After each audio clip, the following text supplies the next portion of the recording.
Mga buhaya dyan sa Kongreso, Marcos admin, batuhin nyo na lang si Vice President Inday Sara ng ibang isyo. Huwag nyo lang batuhin ng korupsyon dahil mapahiya kayo. Kung kurakot lang ang mga Duterte, naalala ho ba ninyo? Mga taga-Tacloban, mga supporters ni Romualdez, mga supporters ni BBM, na budol-budol. Naalala ba ninyo kung sino yung unang tumulong sa Tacloban City na nalubog ng bagyong Yolanda? Duterte. Dapat ang ginawa ng gobyernong ito ay long-term solution. Yung ginawa ho nila na pang-aayuda, bigyan ka ng 5,000, bigyan ka ng 5 kilong bigas na may tatak MR, mangungurakot rice. Pera nila? Ginagawa tayong mga patay gutom. Ginagawa tayong mga tamad. Dahil sa mga abusadong politiko ngayon sa gobyernong Marcos. Ang Pilipino ay masisipag basta may trabaho. Hindi ayuda ang kailangan natin, mga kababayan ko, kundi trabaho. Ngayon ho, bakit nga ba ay nakapuko sila sa mga Duterte? Ngayon, sinusupina na nila si Vice President Inday Sara, nagpadala na ho sila ng subpina sa Office of the Vice President. Dapat tumano, humarap si Vice President Inday Sara sa NBI ngayong November 29. Dahil umano sa sinabi ni Inday Sara na ipagurgor daw niya si Palaka, si Kuting at si Tambaluslos. Pag pinapakinggan niyo ho yung sinabi ni Vice President Inday Sara Duterte na umulan ng mura kay BBM, Lisa Marcos at Romualdez, yan ay bunga ng kanyang pagkadismaya, bunga ng kanyang galit. Kung ikaw kaya sa katayuan ngayon ni Vice President Inday Sara Duterte na tinatraidor, tinarantado, 3 years in the making, puro Duterte, Duterte, Duterte, Inday Sara, Digong, ang pinag-uusapan sa Kongreso, Senado, hindi ka kaya magagalit? Putang ina, ginawang ka pa ng kasalanan? Tinapunan ka pa ng putik na sabi mo ay kurakot si Inday Sara. Guys, ganito. Mga buhaya dyan sa Kongreso, Marcos admin, batuhin nyo na lang si Vice President Inday Sara ng ibang isyo. Huwag nyo lang batuhin ng korupsyon dahil mapahiya kayo.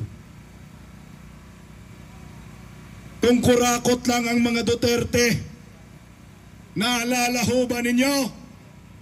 Mga taga-Tacloban, mga supporters ni Romualdez, mga supporters ni BBM, na budol-budol. Naalala ba ninyo kung sino yung unang tumulong sa Tacloban City na nalubog ng bagyong Yolanda? Duterte. Nagpadala si former President Rodrigo Roa Duterte ng mga tulong sa Tacloban. At nakita ho ninyo yung kanilang truck na puno ng relief goods, walang nakalagay na pangalang Duterte. Anong nakalagay? From the peoples of Davao. Kaya pag pinagsasabihan ang pinag-usapan korupsyon, zero. Wala kang makukuha doon. Last na lang.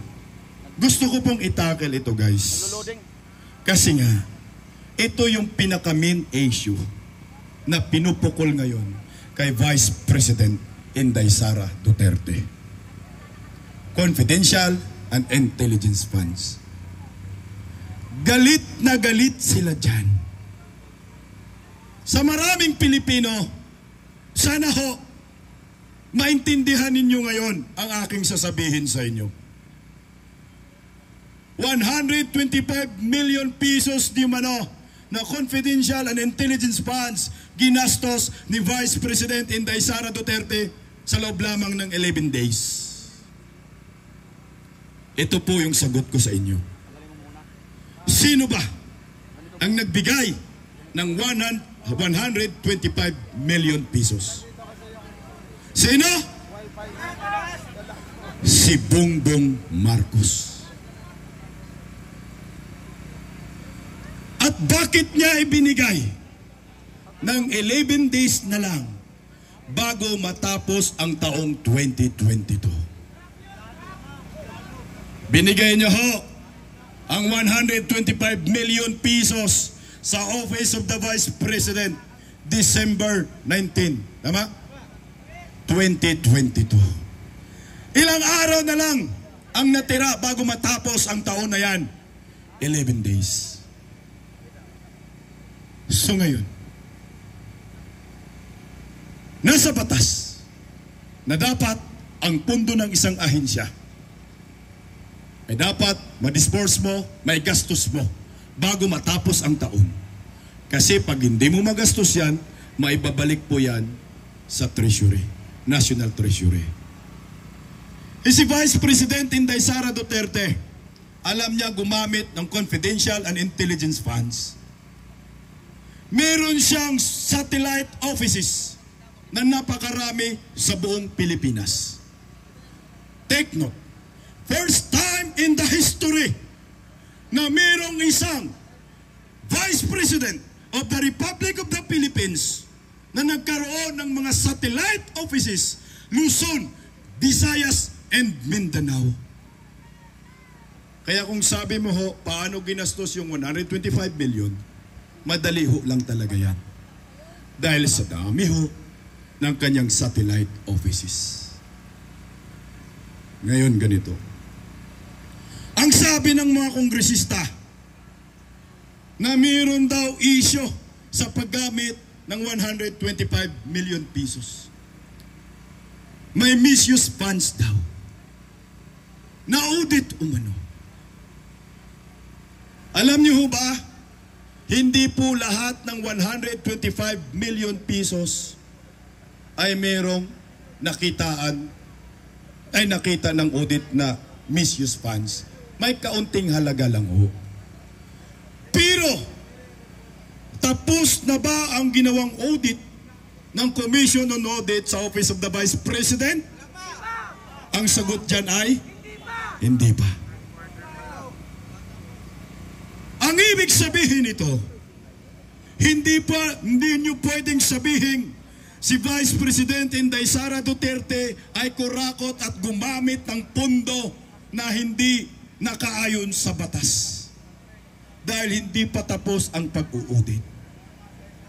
Meron po silang 6 months na palugit para sa Office of the Vice President na kailangan mag-comply ang nire-require ng Commission on Audit sa opisina ni Vice President Inday Sara Duterte hanggang February 2025. Kaya malaking pagkakamali ho ang ginawa ng mga kongresista ngayon sa Kongreso.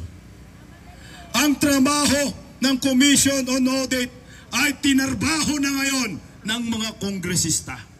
Tanong ko sa inyo, sino ba ang expert sa pag-audit? Commission on Audit o mga kongresista? Kayo na may sabi dyan. So ano ito ngayon? Maliwanag na pamumulitikala na lamang ang ginawa ng Marcos admin, tambaloslos dyan sa Kongreso laban kay Vice President Inday Sara Duterte. Take note, wala pong korupsyon na nangyayari sa Office of the Vice President. Wala pang pinal, hindi pa final and executory ang findings ng Commission on Audit dahil pwede pang mag-apila ang Office of the Vice President.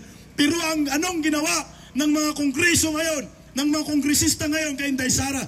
Sinira na ho nila ang pangalan at opisina ng Office of the Vice President, pati yung mga staff ni Vice President Inday Sara, pinagkukulong na ng mga buhaya. Yan ho ang totoo. Kaya kami dito, mga political vloggers, hindi ho kami titigil dito hanggat hindi matapos ang kahibangan ng mga kongresistang ito. Tandaan niyo po ang mga pangalang ito na nang-aapi at nanggigipit kay Vice President Inday Sara Duterte at sa mga Duterte. Huwag niyo pong iboto ang mga lukong iyan dahil ang prinsipyo nila ay nabili ng pira. Ang prinsipyo nila ay may katumbas na halaga. At ang pagkatao nila ay sinangla na ho nila sa impyerno.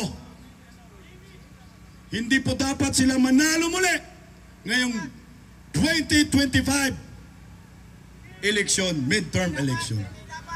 Nananawagan ako sa maraming Pilipino. Lahat ng line-up ni Bongbong Marcos, Tambaloslos, zero, diretso sa Poso Negro. Nagawa na ho natin yan sa panahon ni Tatay Digong. Ulitin muli natin ang 8, diretso, Inidoro. Maraming salamat po. Mabuhay po tayong mga Pilipino.